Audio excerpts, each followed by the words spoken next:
Bismillahirrahmanirrahim.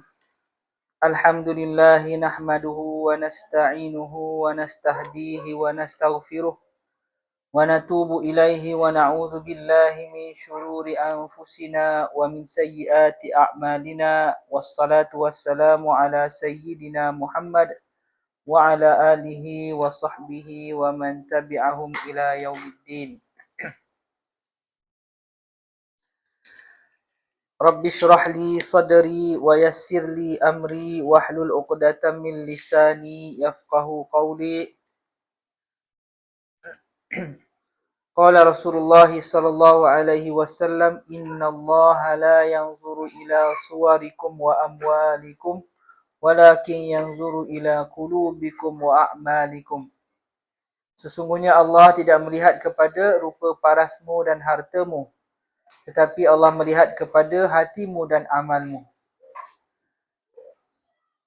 Qala Allah Ta'ala ba'da a'udzu billahi minasy syaithanir rajim, yauma la yanfa'u malun wala banun illa man atallaha biqalbin salim. Hari di mana tiada manfaat harta dan anak pinak kecuali mereka yang bertemu Allah dengan hati yang sejahtera. Surah Asy-Syu'ara ayat 88 hingga 89. Qala Nabi sallallahu alaihi wasallam, may yuridillahu bihi khairan yufaqihu fid din. Barang siapa yang Allah inginkan kebaikan bagi dirinya, Allah akan fahamkan dia tentang agama. Kita teruskan lagi pengajian kita menggunakan kitab Petunjuk Nabawi bagi Hati. Kita dah berada minggu keberapa dah agaknya ni, dah banyak minggu dah kan.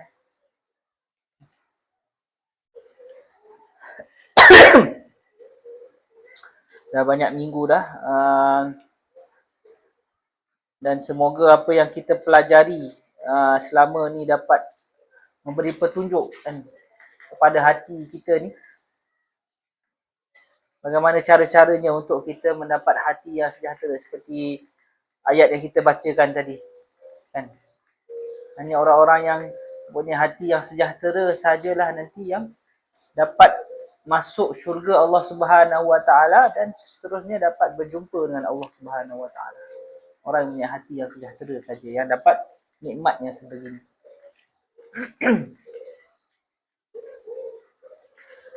Dan dah diterangkan sebelum ni, hati ataupun diri kita ni, penciptaan manusia ni mempunyai beberapa unsur.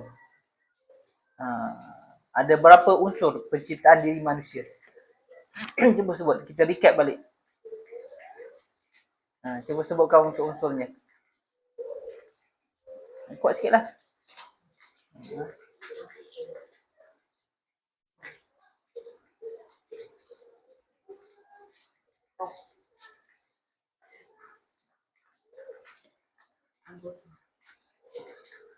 So ada 5 unsur penciptaan. Allah menciptakan diri kita ni ada 5 unsur. Ada jasad, ada roh, ada hati, ada akal, ada nafsu. Dan yang paling penting antara kelima-lima ni adalah hati kita. Yang paling penting antara 5 penciptaan manusia ni adalah hati.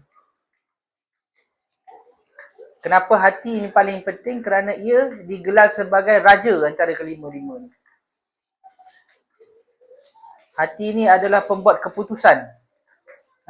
Ataupun pentadbiran, ketua kepada pentadbiran kelima-lima unsur ni. Dia akan menentukan keputusan dan tindak tanduk yang akan dilakukan. Yang akan dijalankan oleh jasad.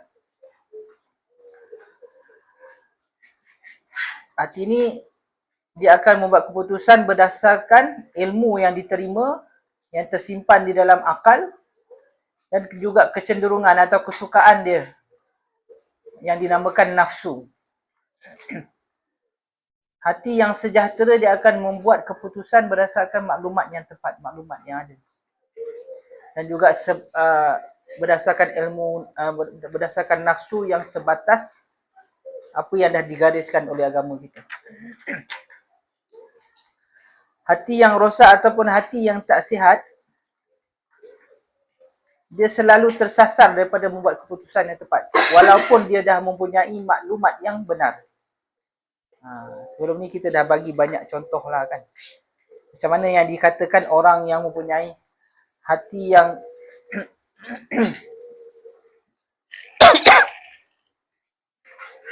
hati yang tak sihat ni, dia buat keputusan tak berdasarkan maklumat yang dia ada. Banyak contoh lah kita bagi kan. Contohnya orang yang mat-mat rempit kan, selalu yang berlumba di jalan raya secara haram. Kalau kita tanya dia, merempit ni membahayakan diri tak? Merempit ni membahayakan orang sekitar tak? Merempit ni banyak kesan-kesan buruk tak? Sudah pasti mereka akan menjawab, merempit boleh menyebabkan kematian. Merempit boleh membahayakan orang sekitar. Merempit boleh menyebabkan banyak lagi perkara-perkara buruk lain yang akan menyusul. Mereka sudah pasti mereka akan menjawab sebegitu. Tapi kenapa mereka masih merempit? Itu yang dikatakan tadi, mereka mempunyai akal. Maklumat yang benar dah ada dalam fikiran mereka tu. Kita dah bagi nasihat dan sebagainya. Tapi hati diorang tu tak dapat merealisasikan apa yang mereka ada dalam akal tu, menatijahkannya sebagai tindakan yang betul. Sebab hati mereka telah rosak lah. Hati yang rosak lah kalau begitu. Dia tak dapat melakukan tindakan berdasarkan maklumat-maklumat yang mereka ada, yang disimpan dalam akal fikiran. Itu antara contohnya. Bagaimana hati yang rosak ni boleh menyebabkan seseorang itu melakukan tindakan-tindakan yang bukan hanya menyengsarakan diri, bahkan boleh menyebabkan kesusahan kepada orang sekitar juga. Itulah yang dinamakan hati yang sakit.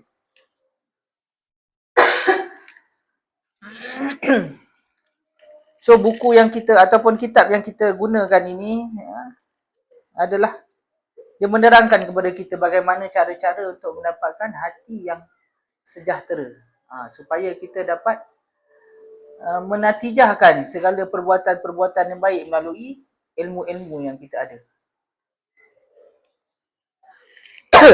Supaya kita dapat hidup jauh lagi sebelum kita berjumpa dengan Allah dengan hati yang sejahtera. Jauh sebelum tu lagi, di dunia ni lagi, kita dah dapat merasakan kebahagiaan itu. Kalau kita mempunyai hati yang sejahtera.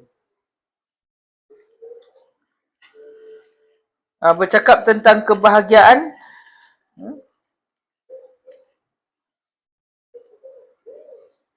apa yang dikatakan kebahagiaan itu? Ataupun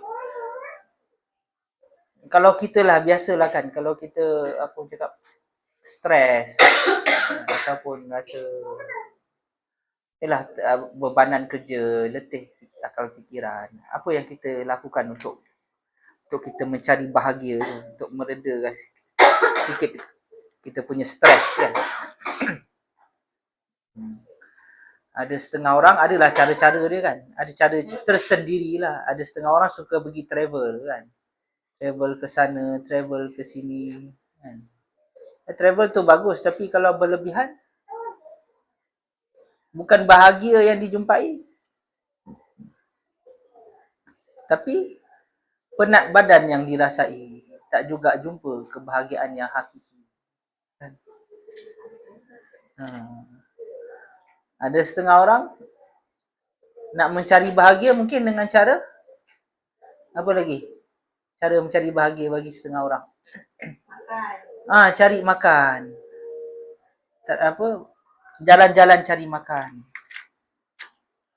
Tapi kalau makan berlebih-lebihan, tak juga bahagia, badan dah semakin naik kan. Bila badan naik, semakin stres dirasakan. Kat mana bahagianya dengan cari makan tu? Ada orang Mencari bahagia dengan hobi-hobi yang dia ada kan. Mungkin hobi kereta kan. Modify kereta, itu ini.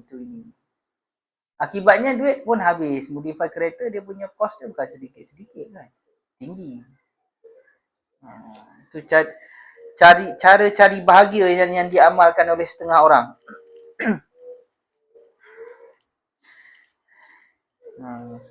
Ada juga yang berpendapat cara-cara sebegini ni bahagia dengan cara kita ataupun bahagia dengan cakap macam mana? Bahagia dengan cara kita lah, macam tu kan. Ada setengah orang cakap kan. Apakah ini benar kalau dari segi agama, bahagia dengan cara kita? Istilah-istilah yang digunakan oleh kita lah untuk mencari bahagia. Kan? Sebagai analogi lah kan. Seorang yang bekerja di kilang Toyota. Dia kena pasang kereta tu ikut SOP yang dah ditentukan oleh kilang Toyota lah kan. Tapi tiba-tiba dia pergi pasang kereta kat kilang Toyota tu menggunakan SOP kilang Honda. Bermasalah tak dia nanti? Bermasalah tak? Mestilah bermasalah. Sebab apa? Dia tidak mengikut peraturan-peraturan yang ditetapkan oleh kilang Toyota. Sudah tentulah dia tak akan bahagia di kilang Toyota tu nanti sebab dia menggunakan ataupun dia melanggar peraturan-peraturan yang telah ditetapkan oleh kilang Honda. Betul tak? Begitulah kita ni. Kita hidup di dunia ni. Dunia ni adalah milik Allah Subhanahu Wa Taala. Bila dunia ni adalah milik Allah Subhanahu Wa Taala, bila kita mencari bahagia tu bukan dengan cara yang dikehendaki oleh Allah Subhanahu Wa Taala, maka apakah kita akan bertemu bahagia? Kita tak akan bertemu bahagia. So macam mana yang dikatakan bahagia ataupun cara untuk mendapat kebahagiaan bila hidup di dunia ni? Antaranya firman Allah Subhanahu Wa Taala, A'udzu billahi minasy syaithanir rajim. Wa man a'rada 'an dzikri fa inna lahu ma'isyatan dhanka. Firman Allah Subhanahu Wa Taala dalam surah Taha ayat 124, barang siapa yang berpaling dari mengingatiku, bagi dirinya kehidupan yang sempit. Allah dah firmankan dalam Al-Quran ni, kalau kita berpaling daripada mengingat Allah, kita tak akan dapat bahagia. Cara nak mendapatkan bahagia di dunia ni, kalau cara kita tu cara yang tidak diredai oleh Allah Subhanahu Wa Taala ataupun tidak menepati apa yang Allah nak, kita tak akan jumpa bahagia tu. Macam tadi orang pergi travel kan. Dalam travel tu ada unsur-unsur mengingati Allah tak? Kalau tak ada unsur-unsur mengingati Allah, kita tak akan jumpa bahagia tu. Apa sajalah, bukan travel dia, ada orang setengah orang tu dia suka buat apa lah untuk mencari bahagia tu. Kalau dalam perkara yang dia buat tu tak ada unsur-unsur mengingati Allah Subhanahu Wa Taala, Allah kata apa? Kehidupan dia akan jadi sempit. Dia tak akan jumpa bahagia tu. Ini ayat daripada surah Taha. Firman Allah Subhanahu Wa Taala lagi, A'udzu billahi minasyaitonir rajim. Alladzina amanu wa tatma'innu qulubuhum bi dzikrillah. Ala bi dzikrillah tatma'innul qulub. Surah Ar-Ra'd ayat 28. Orang-orang yang beriman dan hati mereka menjadi tenteram bahagia dengan mengingat Allah. Ingatlah, hanya dengan mengingat Allah hati menjadi tenteram dan bahagia. Ni Allah kata. Cara nak bahagia tu adalah dengan mengingat Allah Subhanahu Wa Taala. Tak ada istilah bahagia dengan cara sendiri. Nak bahagia mesti mengikut peraturan yang dah ditetapkan oleh Allah Subhanahu Wa Taala. Bagi analogi tadilah kan, orang yang kerja kilang Toyota, dia nak pasang kereta tu dengan SOP kilang Honda, tak boleh lah. Kita hidup di dunia ni adalah dengan peraturan yang telah ditetapkan oleh Allah Subhanahu Wa Taala. So nak cari bahagia dalam dunia ni mestilah mengikut apa yang Allah dah gariskan. Kalau kita berpaling daripada apa yang Allah dah gariskan, kita tak akan jumpa kebahagiaan itu. Itulah sedikit tentang bahagia. Okey, kita teruskan lagi pengajian kita menggunakan kitab Petunjuk Nabawi bagi Hati ni. Kita telah pun berada pada bab yang kelima ataupun hadis yang kelima yang bincangkan tentang panjang angan-angan. Sebelum ni kita dah tunjukkanlah gambar rajah ni kan. Gambar rajah. Apa nama yang Rasulullah SAW dah tunjukkan ni, hidup manusia ni. Rasulullah lukis kotak, satu kotak besar. Tengah-tengah dia ada garisan. Dekat garisan tu Rasulullah letak macam pancang. Garisan tu dia terkeluar daripada kotak tu. Rasulullah kata yang panjang melebihi kotak tu dia punya angan-angan dia. Pancang tu adalah dia punya musibah-musibah yang akan dikenai. Dan kotak tu adalah batas usia dia. Manusia ni memang dia punya angan-angan dia melebihi dia punya ajal dia. Dan di sepanjang kehidupan dia, manusia ni akan menerima beberapa ujian-ujian.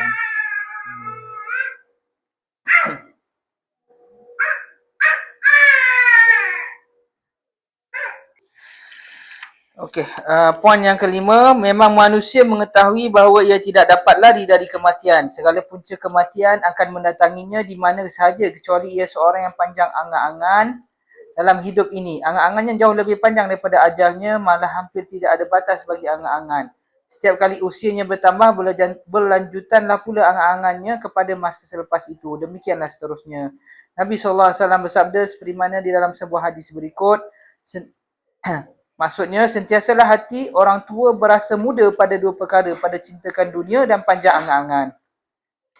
Manusia tidak akan pendek angan-angan setiap kali panjang usianya, malah semakin tua semakin bertambah ketamakannya terhadap harta dan semakin panjang angan-angannya di dunia, kerana walaupun semakin dekat dengan ajalnya dan semakin berkurangan hartanya, tapi semakin kuat cintanya kepada harta dan panjang angan-angan dan semakin bertambah keinginannya untuk menjaganya. Rasulullah SAW bersabda, apabila bertambah usia anak Adam, akan turut bertambahlah dua perkara, cintakan harta dan panjang usia. Jadi kedua-duanya turut bertambah bersamanya, tidak berkurangan atau tidak kekal seperti sedia kala. Yang Rasulullah nak terangkan daripada gambar rajah tadi tu, yang kita tunjukkan tu. Manusia ni semakin dia bertambah usia dia tu, dia punya angan-angan dia tu semakin panjang. Melebihi daripada batas ajal dia. Bersama-sama dengan panjang angan-angan tadi, rasa cintakan dunia tu juga semakin kuat. Ni dia punya fitrah manusia lah. So, bila kita dah tahu fitrah kita ni dijadikan begitu, cintakan dunia dan panjang angan-angan, dan Rasulullah kata ini sikap yang tak baik, jadi kita kena buanglah sikap terlalu cintakan dunia dan panjang angan-angan. Ada setengah orang ni kan, dia suka setkan diri dia lah. 5 tahun lagi aku nak jadi manager. Contohnya. 5 tahun lagi aku nak jadi seorang pengetua kalau kat sekolah kan. 5 tahun lagi aku nak jadi jutawan. Sebenarnya benda ni tak baik. Rasulullah SAW sendiri yang katalah. Setkan benda-benda keduniaan tanpa ada dinisbahkan kepada akhirat. Tujuannya apa nak jadi pengetua tu? Tujuannya apa nak jadi manager tu kan? Bila kita dah setkan tu, kita punya panjang angan-angan tu, 5 tahun lagi, tak semestinya 5 tahun lagi kita akan hidup.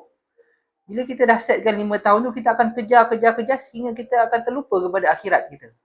Kalau kita tak nisbahkan matlamat kita tu kepada akhirat, kita akan kejar keduniaan tu tanpa kita menghiraukan akhirat kita. Itu bahayalah kan. Tak boleh. So kalau kita nak letakkan suatu matlamat kepada diri kita ni, letakkan matlamat akhirat, bukan matlamat keduniaan.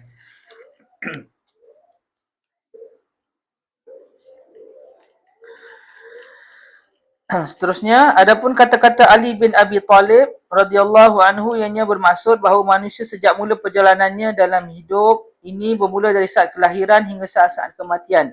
Dan pada setiap saat yang dilaluinya kian bertambah jauh dari titik permulaan dia kian bertambah kepada titik kesudahannya. Kita ni dalam hidup ni ibarat sebuah perjalanan lah kan. Semakin bertambah usia kita ni, kita dah jauh daripada titik mula kita dan kita semakin hampir kepada titik akhir.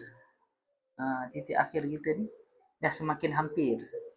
Daripada titik mula gitu dah jauh lagi pun kita ni pun dah melewati setengah daripada usia yang Nabi kata apa nama untuk manusia ni umur dia 60 tahun kan.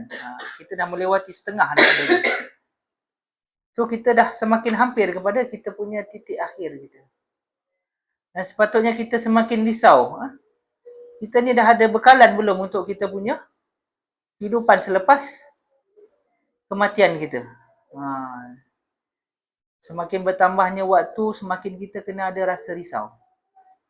Cukup tak bekalan aku selepas aku mati ni kan? Ada lagi sebuah perjalanan yang kita perlu tempuh. Setiap hari kita kena hitung diri kita. Setiap masa yang berlalu, setiap saat kita kena hargai. Kan? Kita kena pastikan setiap saat yang berlalu tu adalah sesuatu yang berharga untuk akhirat kita. Jangan leka, jangan lalai. Setiap masa yang berlalu tu, setiap detik, setiap saat. Cuba kan. Tak semestinya kita kena duduk berzikir subhanallah, subhanallah, subhanallah setiap masa. Bukan. Dalam kita bekerja untuk dunia pun ada nilai akhirat kalau kita niatkan dengan betul. Kan?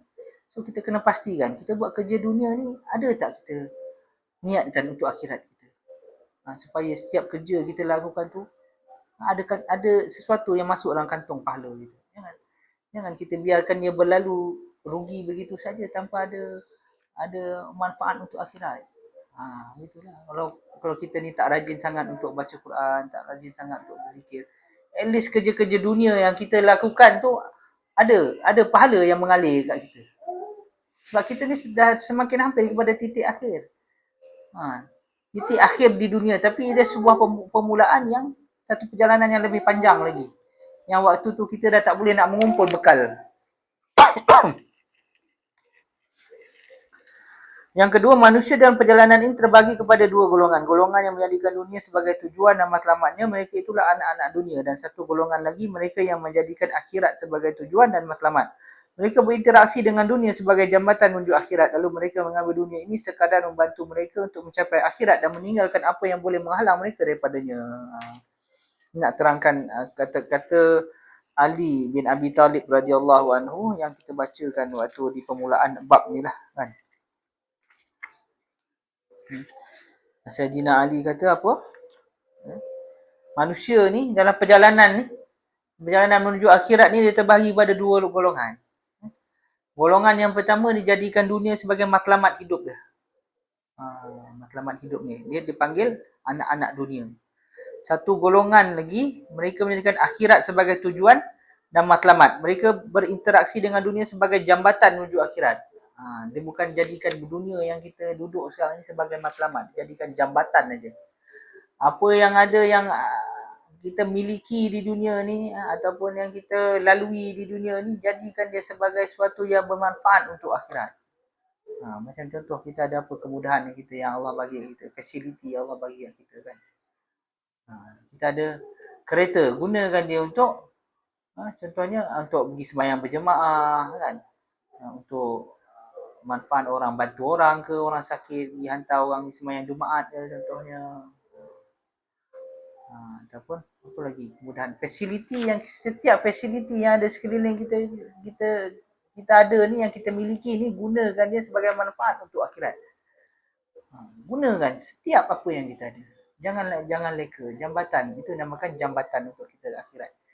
Jangan kita ada tu untuk keduniaan saja. Nanti dia akan hilang, akan hapus begitu saja.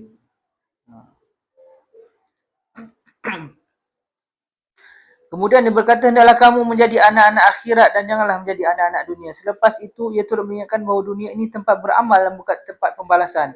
Adapun akhirat itulah tempat pembalasan dan bukan tempat beramal. Inilah satu hakikat yang penting yang dilupai oleh sebagian manusia, lalu mereka sesat dan menyeleweng. Kita kena ingat, dunia ni tempat beramal, bukan tempat pembalasan. Allah tak bagi balasan kita kat dunia ni. Ianya semata-mata ujian. Contohnya macam mana kita nak bagi analogi ya?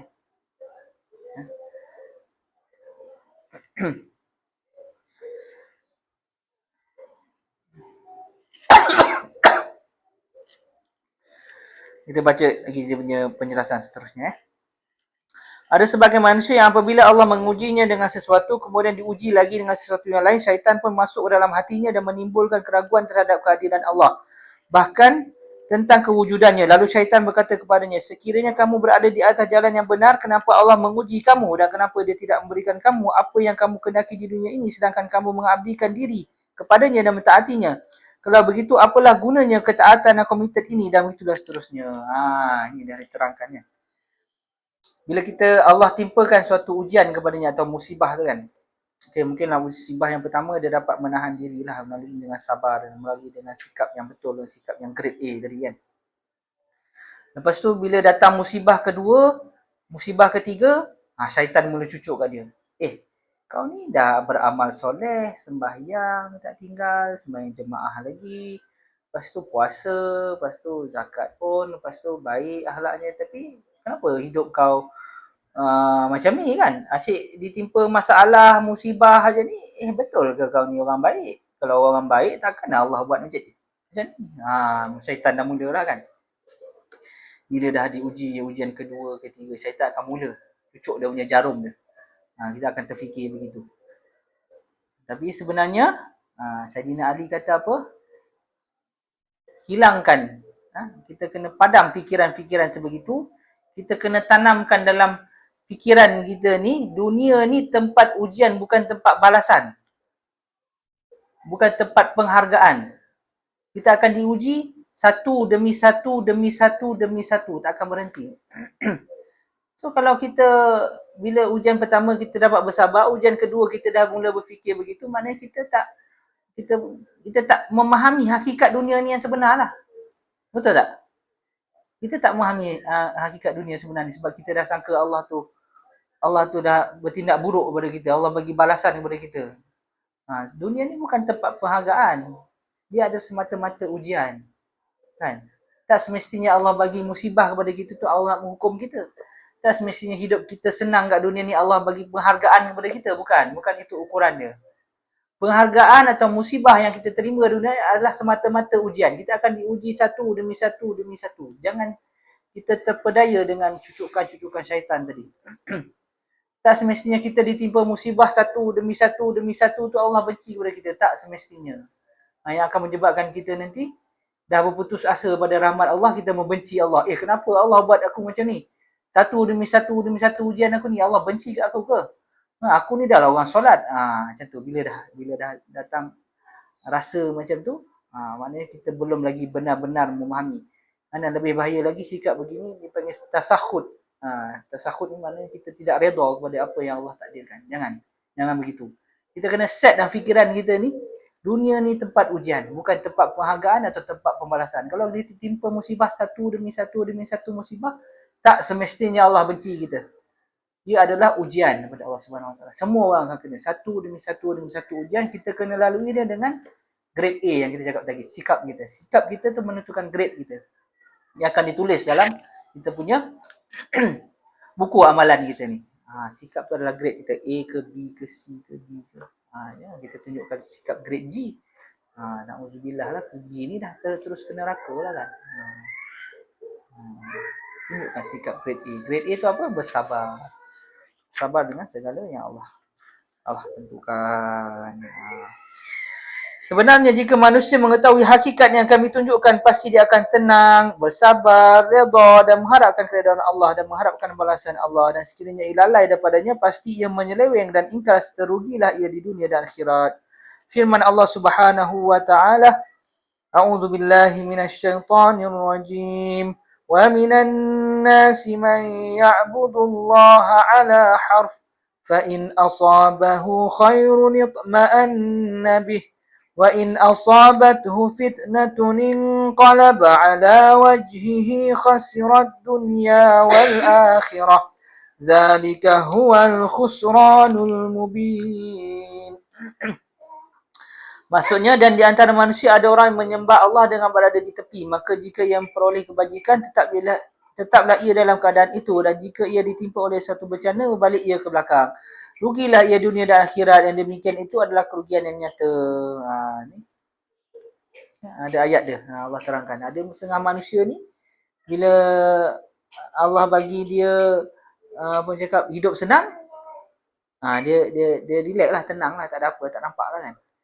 Bila dia timpa bencana, dia mula dah tunjuk dia punya perangai dia. Jangan begitu, Allah kata. Dia akan rugi dunia dan akhirat. Bukan saja akhirat dia rugi, dunia pun dia rugi. So kita ni, bila Allah bagi kita hidup senang, tenang, kita kena bersyukur. Dan Allah bagi ujian, kita pun masih lagi dalam keadaan yang tak berpaling daripada syariat-syariat Allah. Kita tetap bersabar. Orang yang mukmin tu kalau dia dapat kebaikan, dia tak akan terlalu sangat bergembira kan, berhura-huri.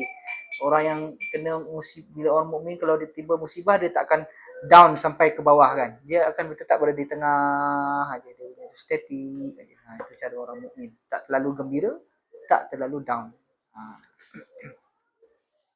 Setelah membentangkan dua ayat Al-Quran serta hadis dan kata-kata Ali radhiyallahu anhu, kami sebut pula di sini beberapa pandangan tentang panjang angan-angan.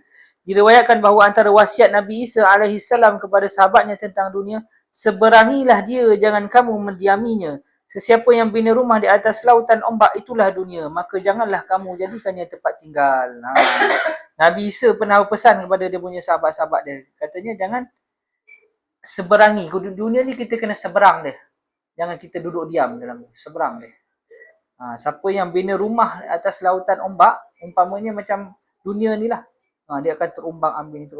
Jangan kita bina dunia kata. Kita kena seberangi dia. Yang kedua, satu kaum datang menemui sebahagian orang yang soleh. Lalu mereka berkata, kami nampak rumahmu bagaikan rumah seorang pengembara. Lalu jawabnya, aku tidak mengembara, tapi aku benar-benar diusir yakni dari dunia. Alhamdulillah, kita dah tamatlah hadis yang kelima ni ya. Alhamdulillah kan. Ilmu ni sebenarnya tanda Allah cinta kepada kita semua. Kita dapat mendengar hadis Nabi, ayat-ayat Allah Subhanahu Wa Taala, dan kita memahami ayat-ayat tu semua. Salah satu daripada Allah cinta kepada kita sebenarnya. Kita kena hargai dia, kita kena rasa gembira lah bila dapat mendengar ayat-ayat Allah ni. Kita kena nikmati dia. Menikmati semua kata-kata Allah Subhanahu Wa Taala, kata-kata Nabi Muhammad SAW. Ini tanda cinta Allah pada kita. Kita cuba mengelak, tak nak dengar semua kan. Kita cuba lapangkan waktu kita walaupun sedikit. Cuba lapangkan sekejap je. Tak lama pun kan. Dengar hadis-hadis, sepotong ayat Quran, sepotong hadis Nabi. Kan? Kita memahami ayat-ayat tu, apa yang Allah nak sampaikan kepada kita kan. InsyaAllah akan ada keberkatan hidup kita bila kita melapang sedikit waktu kita untuk agama kita ni. InsyaAllah Allah akan bagi keberkatan. Carilah, kita akan nampak nanti dia punya perubahan dalam hidup kita ni kalau kita meletakkan, mengagungkan ayat-ayat Allah, hadis-hadis Nabi ni dengan kita mendengar dia. Kita ada rasa cinta untuk mendengar dia kan. Ada keberkatan yang Allah bagi kepada kita. Okey, sekadar itu untuk hari ni. Ada apa-apa persoalan atau kemusykilan? Ada? Tak ada. Subhanakallahumma wa bihamdika asyhadu an la ilaha illa anta astaghfiruka wa atubu ilaik. Kita baca doa sikit. Bismillahirrahmanirrahim. Alhamdulillahirabbil alamin wassalatu wassalamu ala asyrafil anbiya'i wal mursalin wa ala alihi wa sahbihi ajma'in. Allahumma inna nas'aluka bi anna lakal hamdu la ilaha illa antal mannan badi'us samawati wal ardhul jalali wal ikram ya hayyu ya qayyum bi rahmatika nastaghits. Allahumma ighfirli wa liwalidayya warhamhuma kama rabbayani saghira. Allahumma inna nas'aluka ilman nafi'a wa rizqan tayyiba wa amalan mutaqabbala. اللهم إنا نسألك الهدى والتقى والعفاف والغنى اللهم إنا نسألك الجنة ونعوذ بك من النار اللهم إنا نسألك العفو والعافية في الدنيا والآخرة اللهم أعنا على ذكرك وشكرك وحسن عبادتك اللهم إنا نعوذ بك من الهم والحزن ونعوذ بك من العجز والكسل ونعوذ بك من الجبن والبخل ونعوذ بك من غلبة الدين وقهر الرجال اللهم إنا نعوذ بك من البرص والجنون والجذام ومن سيء الأسقام اللهم إنا نعوذ بك من عذاب القبر ومن عذاب جهنم ومن فتنة المحيا والممات ومن شر فتنة المسيح الدجال وصلى الله على محمد وعلى آله وصحبه وسلم والحمد لله رب العالمين.